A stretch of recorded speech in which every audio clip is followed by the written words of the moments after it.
like hip-hop music. You like it cause you choose it. Most DJs won't refuse it. A lot of sucker MCs misuse it. MOPTOP. Now what you hear is Buddha Stretch. Why didn't you pursue a career in music instead? I actually did, but you know what happened was, this is about a decade ago, I got a record deal through Will Smith with an engineer of his, and went through about 6-8 months of negotiation on the contract. Signed the contract, got in the studio, did some music, and we were getting signed to one label. But then that label went out of business. So then, you know, they took us from there, and he took us to another label. But we had to wait. You know, and I ended up waiting almost 2 years. And in that 2 years, we recorded a lot of stuff, but I just wanted to finish, and I wanted it to get out. And after almost 2 years of waiting, they were telling me I would have to wait maybe another year. And in that time, I just got burned out. You know, I just like, this isn't worth it. You know, it all happened around the same time as when I stopped doing choreo. Well, I stopped being what they call a commercial choreographer. You know, I stopped doing gigs in Hollywood, music videos. I didn't care about any of that. I went from that genre into theater, and dancing in the theater and teaching. And people said, you're crazy. You know, why are you doing that? You're making so much money and blah, blah, blah. Hollywood, and I didn't care because Hollywood had burned out the creative side of what I was doing. Not only in music, but in dance. You know, so I just walked away from it all. You know, and it's funny, over those years, I never walked away fully because no one would ever let me. People were constantly like, yo, let's do this, or can you rap on this? Oh, that's a beat you make? And so over the years, I still did music here and there, but nothing serious. And Khalif, who's my best friend, always bugged me about, you know, we got to do this. You can't stop. And so a couple of years back, we did a track with some guys he met in Russia. And when they approached, you know, he had gone there and done some stuff with them, and they were coming to New York, and he told them, yo, this is my partner, blah, blah, blah. So it's like, yo, let's get a track. So when I heard the track, and Khalif gave me the hook or whatever, and I was just like, okay. And then, you know, I had got the desire again. The fire was there, and I wrote something, and I kind of liked it, and once I laid it, I was like, that sounds pretty good. So then I had gotten some music from the great Damon Frost rubber band, and he had given me a bunch of tracks years ago at Funkin' Styles. And so after doing this stuff with the Russian guys, I was listening to the tracks that Damon gave me, and I had this idea. And so one of the tracks I just started writing to, and then I said the rhyme and the idea to Khalif, and he was like, yo, let's go do it. And we were in Switzerland, and we went and did a demo of it. And it was originally just me and him, but then Bobby was there. So Bobby was like, yo, I want to come. And so he was like, cool. And when I told him what we were doing, and he jumped on it, and we did the song, which I got to give you the better version of. You played that. The version that you guys are playing is a demo. It's not a finished version. Yeah. But anyway, we did basically a remake of Rapper's Delight, which I call the throwback or Rapper's Rewrite. You know, and it was really just an idea because when I heard the track, it inspired me. It felt like it was something new, but it felt like something old also. And I thought, well, how do I capture that essence? And it just came, and I did the song. And then, you know, we did a demo of it. We did a demo of it in Switzerland with just the vocals. And then maybe 6 months later, we did the demo version that you guys are playing in the studio. and we didn't finish it then. This is in 2010. But Khalif started giving it away to people. And then later that year and last year, people started playing it at events. And I'm like, what the hell? This isn't even finished. You know, so then last year we finally went in the studio and we finished it. And I have, the finished version of it. We all redid our vocals. I mixed it properly. And so, and now hopefully this year, last year we were trying to make a video for it. And a lot of things kept happening to get in the way of that. But the plan is still to shoot a music video for it. And, right now for me, music is just something to do artistically. I'm not looking for a career to be on tour. I'm already on tour, so it's just fun. It was always something that I did that was just an extension of what I do, which is dance. So now we have the opportunity to do whatever we want musically, and we're in control of it. I don't have to deal with, record companies or whatever unless I want to. I can give away the music free if I want.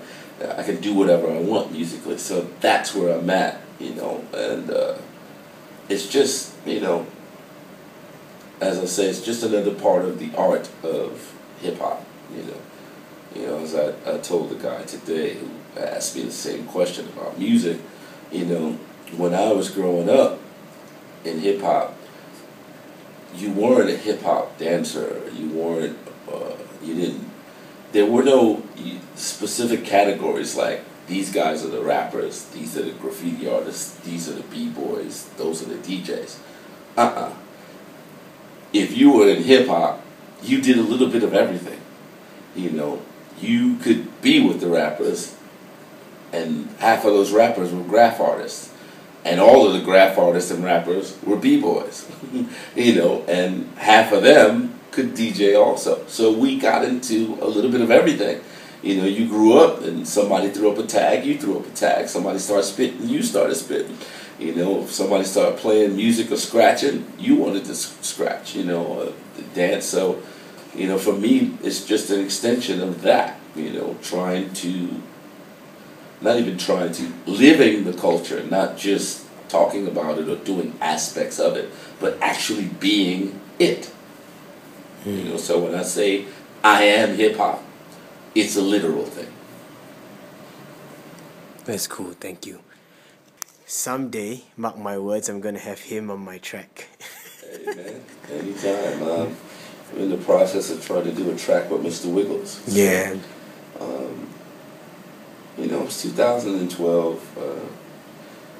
Just trying to do different things, just artistically. It's really for my brain, and my soul to, connect in other ways, because this year marks 30 years that I've been dancing, and as you saw today, yeah, we did. my knees kind of like failing me, but that's all good. So I'm just trying. It's just for me creatively. I just need different things to keep my mind going, because if I do one thing for too long, it just bores me. This is the reason why I don't. People expect me to dance hip hop all the time, and to me it's boring. I've done that. I want to do something. I want to dance how I want to dance. Whatever music I feel at the time, that's how I'm going to dance. So, it's just for me personally as an artist, as a person. I need, different stimuli to express myself. I can't express myself one way all the time. It won't work. I mean, since we're talking about like dancing different styles, just because of the way you feel, of course it's important for all street dancers to practice as many street styles as you can, or as many different styles as you can. But so if I played like a lock-in track, should they be doing lock-in or whatever? I mean, for me, I can't speak for dancers in particular, because dance is about self-expression, and each dancer expresses themselves differently. But for me, especially if it's an all-styles battle, if you play James Brown, Kool and the Gang, something like that. If I feel that it's locking music, I'm going to express that, But that doesn't mean you have to, because what people, what we think of as locking music is also breaking music, it's funk, and so different dancers will express themselves in different ways. I think the problem really is nowadays dance has become too cerebral. It's too much thought going into the dance instead of the dance being done and then thought about.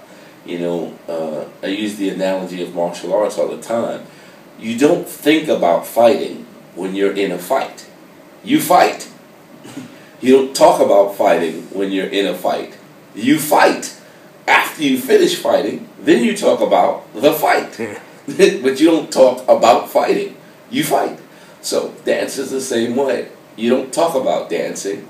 You dance. And after you dance, you dissect the dance. You talk, you discuss, you reflect. But, it's become so cerebral about, should I do this? Should I do that? Is this okay? Is that? When we were coming up, we didn't have any of that. You played the music, we danced. Whatever music you played, we danced accordingly. So if you played dancehall or reggae, we did dancehall or reggae. If you played, electro music, we might start popping. Or if you played classic funk, we might start popping. If you played up-tempo breaks or funk or disco, we might start breaking, might start locking.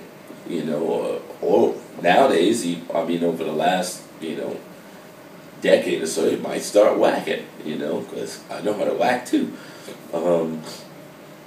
So it was never is this okay, is that okay? We didn't care. We made it okay because we danced our ass off. So when people talked, we didn't talk back, we danced, and then that changed the talking, from, those guys are whack, that's not hip-hop, that's how you guys are commercial, blah, blah, blah, to now, those guys are the shit. They know what they're doing. They're pioneers. So, the cerebral part of it is nice, but it comes after.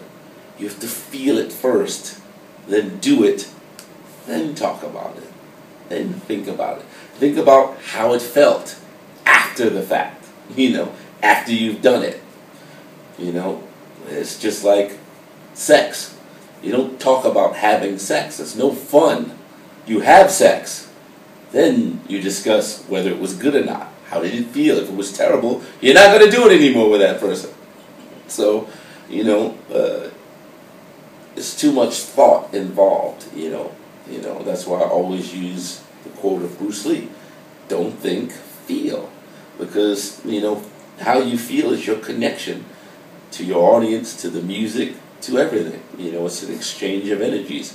You can't receive any energy if you don't know that it's coming, if you don't feel it, and you can't give it out. You can't make that connection if somebody doesn't feel you. Good or bad. They might feel you're whack.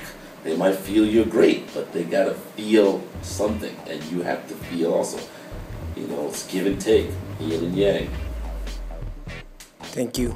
I think that's about it.